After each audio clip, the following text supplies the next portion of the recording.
एक और चीज़ जो हर घर में जिस पे गुफ्तगू हो रही होती है यकीनन सहरी और जो इफ्तार के औकात है उससे पहले आप देखेंगे कि घर में बड़ी हलचल है, लोग फरमाइशें भी कर रहे हैं और जो ख़वातीन हैं वो फ़ौरन की फ़ौरन पहुंच जाती हैं किचन में और ऐसी एक आवाज़ आती है कि भाई पानी भी बना लेना, मेरी पसंद का शरबत भी बना लेना, पकौड़े हो जाएँ तो क्या ही बात है। और इसके साथ साथ मुख्तलिफ़ चीज़ों की फरमाइश हो रही होती है, लेकिन ये फरमाइशें तभी पूरी हो सकती हैं अगर आपके घर में जो चूल्हा है उसमें गैस आ रही हो। आपको बताते चलें कि सुई सदन गैस की तरफ से बाकायदा ऐलान जो किया गया है इस पर गुफ्तगू करते हैं ताकि तमाम लोगों को सहरी और इफ्तार के औकात में मुश्किलात का सामना ना करना पड़े।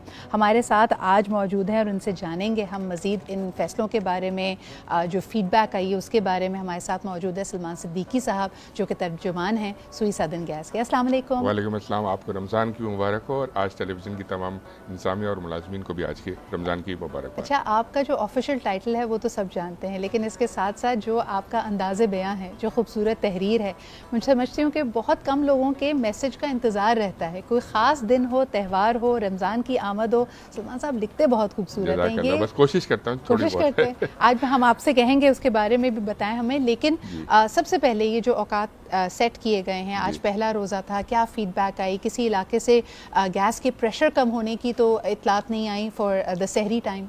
देखिए बिस्मिल्लाहिर्रहमानिर्रहीम, देखिए 100% तो हम रीच आउट नहीं कर पा रहे बिकॉज हमारा जो शॉर्टफॉल है वो over the period of time हम कम्युनिकेट करते रहे मीडिया को।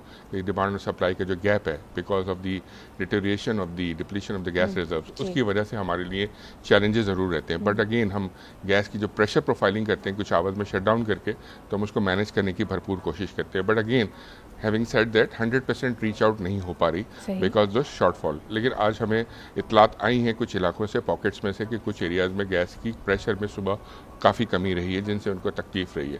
अच्छा, इसका थोड़ा सा अगर मैं आप अलाउ करें मैं इसका एक बैकग्राउंड बता दूं।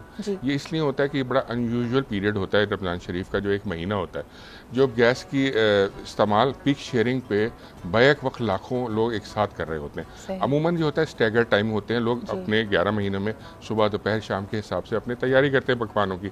लेकिन ये जो औकात होते हैं सहरी से 1 घंटे पहले और अफ्तार से 1-2 घंटे पहले, इसमें पीक शेयरिंग भी होती है और साथ साथ अगर स्टोव्स 4 हैं 3 हैं तो सारे के सारे यूज़ हो रहे होते हैं एक साथ। यूजुअली एक साथ नहीं यूज़ हो रहे होते, कहीं पे पकौड़े तले जा रहे हैं, कहीं पे चाय बन रही है, कहीं पे खाना गर्म हो रहा है, तो वो एक साथ जब यूज़ होता है एवरेज जो है आपकी डिमांड में कई गुना बढ़ावा आ गया, क्योंकि हमारे पास वक्त कम है, साथ साथ बहुत सारी चीज़ें बनानी है। तो अगर घर में 3 चूल्हे हैं, 2 लोग हैं, तो वो साथ ही उसका इस्तेमाल कर रहे हैं। और ये पूरे घर में हो रहा है, एक घर में नहीं हो रहा। और ये हमारे तकरीबन 35 लाख कस्टमर्स हैं। अगर एक साथ वो लोड पड़ जाता है, लेट्स से अगर मुस्लिम आबादी जो यूज़ कर रही है इस चीज़ को 90% से ऊपर कर रही है, तो आप सोच सकते हैं कि पीक शेयरिंग के ऊपर डाइल्यूट होना पड़ता है प्रेशर को। लेकिन फिर भी हमारी कोशिश होती है कि प्रोफाइलिंग करने के बाद वो उस प्रेशर को जितना मुज्तमा कर सकें और जितना बेहतर तरीके से अपने कस्टमर्स को सर्व कर सकें वो हम ज़रूर करते हैं। अच्छा, मैं एक दफ़ा फिर हमारे तमाम व्यूअर्स के लिए बताती चलूँ कि तकरीबन गैस की जो अवेलेबिलिटी है वो कहा जा रहा है, ख़ास तौर पे पूरे पाकिस्तान में अगर आप देखें, कराची की अगर मैं बिलखुसूस बात करूँ,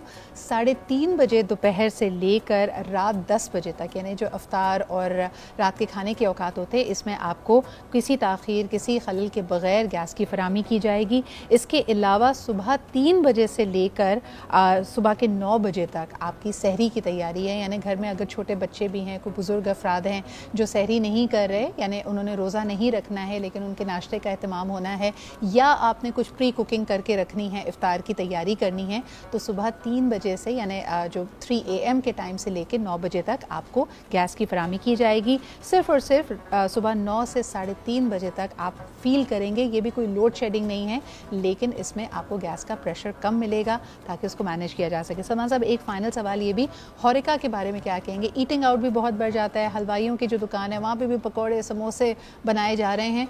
आमतौर पे ये इस डिमांड के बारे में बताइएगा, ये सब की सब गैस के सिलेंडर से पूरी हो रही है या फिर इसमें भी आपके कनेक्शंस और आपकी सप्लाई भी इन्वॉल्व होती है? अच्छा, पहले मैं एक तस्दीक कर दूँ, ये पूरे पाकिस्तान के लिए नहीं, ये सिंध और बलूचिस्तान के लिए टाइमिंग है, ठीक है। अच्छा, दूसरी बात ये जो हमारी लाइंस होती हैं ज़ेर ज़मीन जिससे गैस सप्लाई होती है, अच्छा, ये mutually shared by the residential customers जो डोमेस्टिक होते हैं और जो कमर्शियल होते हैं, क्योंकि उनके लिए वो डेडिकेटेड लाइंस नहीं होती। तो ये तनूर जो है हमारे, या रेस्टोरेंट्स हैं, होटल्स हैं, यहाँ पे हलवाई हैं, ये सारे जो हैं वो शेयर्ड लाइन पे होते हैं उनके, जैसे एक बिल्डिंग है ऊपर, उसमें फ्लैट्स हैं और नीचे दुकानें हैं, तो वही लाइन्स दोनों को सर्व कर रही होती है। तो डेफिनेटली जब पीक शेयरिंग पे ख़वातीन घर में यूज़ कर रही हैं, उन औकात कार के अंदर ज़ाहिर बात है कि वहाँ पे उनको डाइल्यूट होता है उनका भी प्रेशर, कमर्शियल वालों का, उनका सिर्फ रेगुलेटर बड़ा साइज़ का होता है उनका, इसलिए उनको प्रेशर ज़्यादा चाहिए। तो वो ज़रूर अपने गैस सिलेंडर ज़रूर यूज़ करते हैं, क्योंकि उनको एडिशनल रिक्वायरमेंट होती है, उनकी कमर्शियल रिक्वायरमेंट होती है। तो ये है, ऐसा है कि कमर्शियल, तभी मेरे ख्याल में ना सिर्फ इन वजूहात की वजह से कि गैस का प्रेशर कम हो जाएगा, बल्कि सेहत की वजह से भी हमें शायद एयर फ्राइंग की तरफ चले जाना चाहिए। ये लेकिन सलमान साहब, आपका भी बहुत बहुत शुक्रिया आने का, और हम उम्मीद करते हैं कि घरों में ये इसी तरह ये जो ख़ास औकात होते हैं जिसको हम कहते हैं कि दुआ की कबूलियत का वक्त है, चाहे वो सहरी का वक्त हो, इफ्तार का वक्त हो, तो उसमें आपकी ये टेंशन नहीं होगी कि आपकी सहरी और इफ्तार रेडी नहीं हुई है। और अगर हो भी जाए, मैं आप सबसे ये दरख्वास्त करूँगी कि ये सब्र और तहम्मुल का महीना है, इसमें हमारा फोकस जो है ना वो समोसे और पकौड़े नहीं होने चाहिए, उसमें हमारा फोकस, हमारा सब्र होना चाहिए। रूखी सूखी खाकर अल्लाह ताला को याद करके हम बिस्मिल्लाह करें तो ज़्यादा बेहतर है। अच्छा जी, हम सही। सलमान साहब, आप क्या कहेंगे? आज माशाल्लाह पहला रोज़ा है, तो मुझे बड़ा अच्छा लगा। सोशल मीडिया पे अगर हम देखते हैं ना, तो लोगों ने कहा अल्हम्दुलिल्लाह फर्स्ट सहरी डन।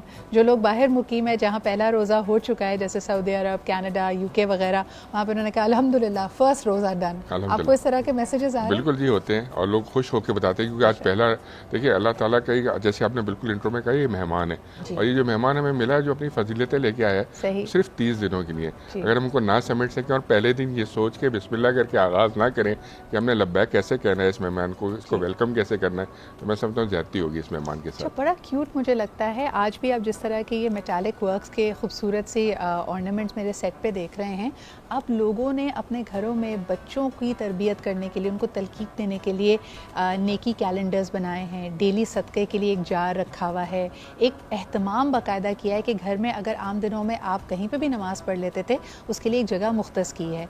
बल्कि ख़ास तौर पे अगर मैं अपने घर की बात करूं, तो हम बाजमात मगरिब की नमाज़ अदा करते हैं, और उसमें तमाम घर वाले एक साथ होते हैं, मेरा बहनोई, मेरा भाई उसको लीड करते हैं। तो आई थिंक ये बड़ा एक ऐसा मौका होता है। मुझे याद है कोरोना के दिनों में जब घर में बेचारे बच्चे महसूर हुए हुए थे, तो बाकायदा आवाज़ बुलंद एक दुआ वो कर रहे होते थे कि अल्लाह मियाँ प्लीज़ टेक कोरोना वायरस अगे, ताकि हम दोबारा अपने स्कूल जा सकें। और हमें एक ब्रेक की तरफ भी बढ़ना है। थैंक यू सलमान साहब। Asad, over to you.